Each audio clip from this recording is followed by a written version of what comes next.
is called Dancing Home, and it's by Alma Florada and Gabriel M. Zubizarreta. This book is a fictional account, but it's a narrative written in the third person. This book is written just like a regular novel. It has individual chapters. Each chapter transitions pretty much by location, so every time there's a new chapter, the book usually has a new setting. And then actually at the end of the book, there's a poem that they mention in the story, and it's nice how at the end they give you a copy of the poem and then the translation from Spanish into English, so it's a nice touch.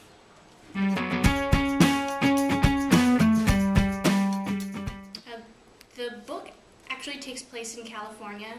That's where the two girls live in the story. But the cousin, she is an immigrant from Mexico, so part of the story flashes back to her home life in Mexico. So you get a little bit of that also in the story. Most of the story takes place in the school setting, but also at home. So you see how, that's kind of the main part of the story, how Margie, that's her nickname in the story, how she acts at home and then how she acts differently in school. So also there's one part of the book where the two girls are not in the school setting or the home setting, but out hanging out with another friend's family. The book is about two young girls. They're about in 5th grade, and they're both Mexican, but one girl is born in America, but her first generation. But her cousin comes to live with her from Mexico and moves in with her and her family, Lupe. And they both go to the same school together. So the story is about how their cultures collide, kind of. And Margarita, she's the girl who is from America, and she kind of is embarrassed about her Mexican heritage, but as the story goes on, she realizes that she doesn't really know that much about it, and the more she sees her cousin interact with her parents at home and speaking more Spanish and celebrating the holidays traditionally, she really, discovers that she wants to learn more about where she comes from.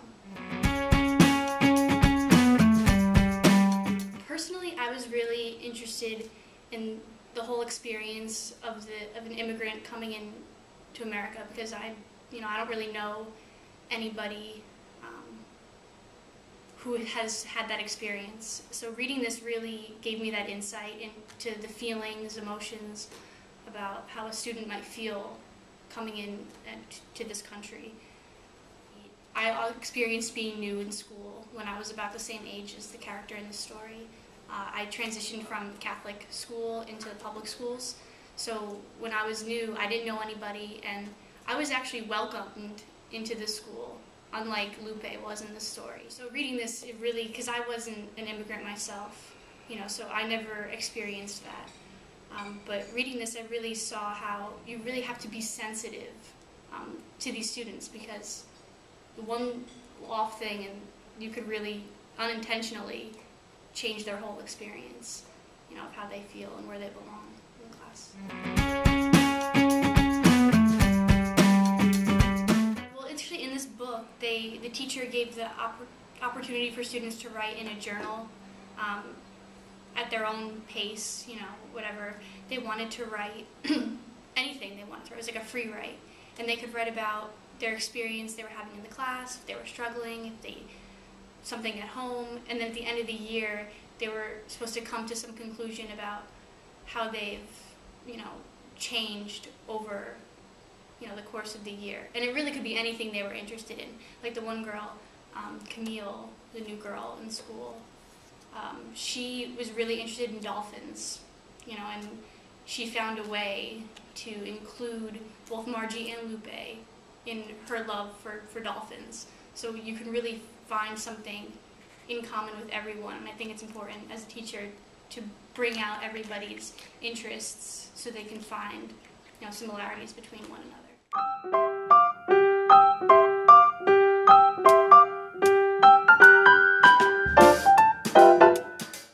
The book I read is called First Crossing, and it's by Well, it's edited by Donald Gallo. This is a fictional narrative about different immigration stories of teenagers in this country. It's a collection of 9 short stories. The stories in this book take place all over the country. There's children who are living in the South, like New Mexico and Texas. There's a girl who's living in California, and there's other children from Queens, New York, or Minnesota, Wisconsin. So it really varies. Mm-hmm. The book mainly focuses on the high school, peer interactions and also family interactions. There's not a lot about teacher-student interactions. Mm-hmm. The main characters in the book vary because of all the different stories, but there's one boy who's illegally entering the country with his father. There's a girl who's forced to move here from Venezuela because of the bad political situation there with Chavez. There's a girl from Korea who was adopted, and she doesn't know anything about where she's from, and she only knows the suburban lifestyle. There's another girl from Cambodia who she came here because of the war over there. There's a boy whose family is from Palestine, a boy whose family is from Romania, and another boy who's from Sweden. A girl from Jamaica as well. Well, one story that spoke to me personally was the story about the girl from Korea who was adopted, because I'm second generation myself, and not a lot of my family's here in the US, so it's kind of hard to be connected to my culture. I'm from Taiwan, and all of my family is there. I feel like I don't get as much exposure to it as I would if I lived, with my full family. And there's definitely, I always have these feelings of feeling lost sometimes, or just longing for more. And the girl Sumi in this story, you really feel that from her. I'm not really Taiwanese. I wouldn't say I'm really typical suburban American, so I didn't really feel like I belonged there. But when I go back to Taiwan, I've visited twice, 2 or 3 times in my life, and everyone there is Asian, and so I sort of fit in, but I don't really know what life is like over there. So my content area is chemistry, and the student I was talking about, Sumi, is of Korean heritage. So I would look for something to connect, Korean culture to chemistry. So I was looking it up, and I saw that there's very famous Korean porcelains called Joseong and Buncheong. I think I'm mispronouncing it, but it's from the dynasties they were produced.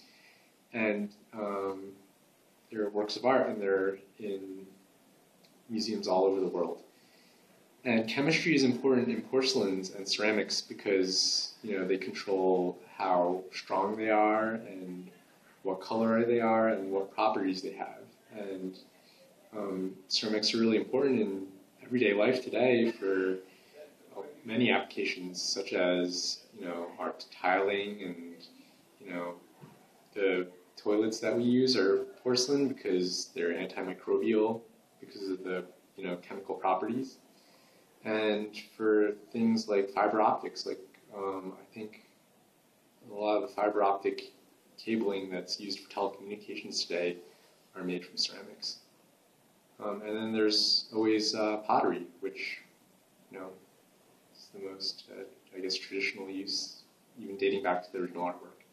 So I would use that hook of the Korean porcelains to bring in this topic to, help interest a Korean, student of Korean heritage. And then, because it has more general applicability, I can use it to teach chemistry to the whole class. The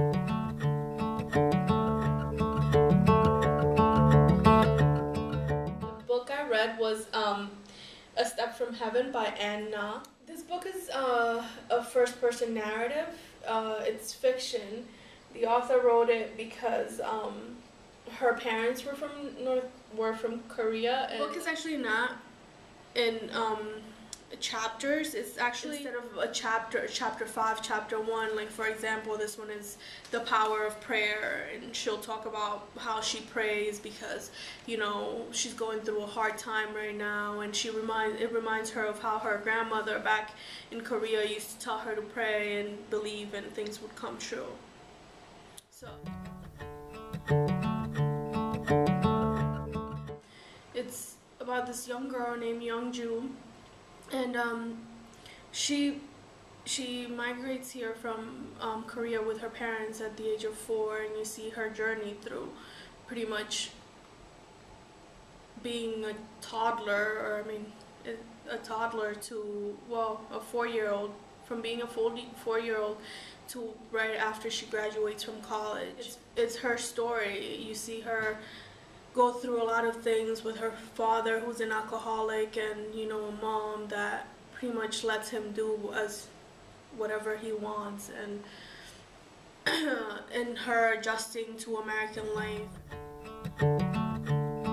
I think that this book spoke to me because, like her, I came here, I guess I'm part of generation 1.5, so I came here as an immigrant to this country, and I thought that I would identify with her. I guess I did identify with her from that, but I think that her and I had a very different experience because she went into an all-white, you know, American middle-class town where she was pretty much the only Asian little girl there, so she didn't have company, she didn't have somebody to identify with. Meanwhile, I came to this country, but I came to a more urbanized place where I saw people like me. So I think that in that aspect I identify with her, but there was also a mismatch because from one perspective I understand where she's coming from, to feel like, oh my god, I'm moving to a new place, and you don't know the what ifs, and you only have expectations in your head. But on the other side, I had friends that looked like me. I had people that looked like me and I could identify with and I could speak to in my own language, but she didn't have that.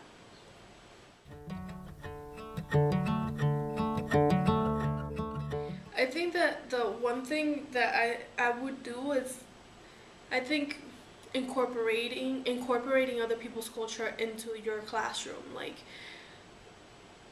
I don't know, making a lesson where, you know, if I have kids that are from different parts of the world, you can, or even their parents are from different parts of the world, you try to incorporate it into it. So if I'm doing, my subject area is biology, but I can also teach science, general science, in like a middle school environment. So if I were to do a middle school class based on the plate tectonics or something like that, I could do, I don't know, let's plot out different volcanoes or islands that came about because of plate tectonic shifts around Korea, in the coast off of Asia, I don't know, in the Caribbean, to incorporate those students. So different things like that, or even like up in by California for students that are American, or a student that came to my classroom from America, from California to New Jersey.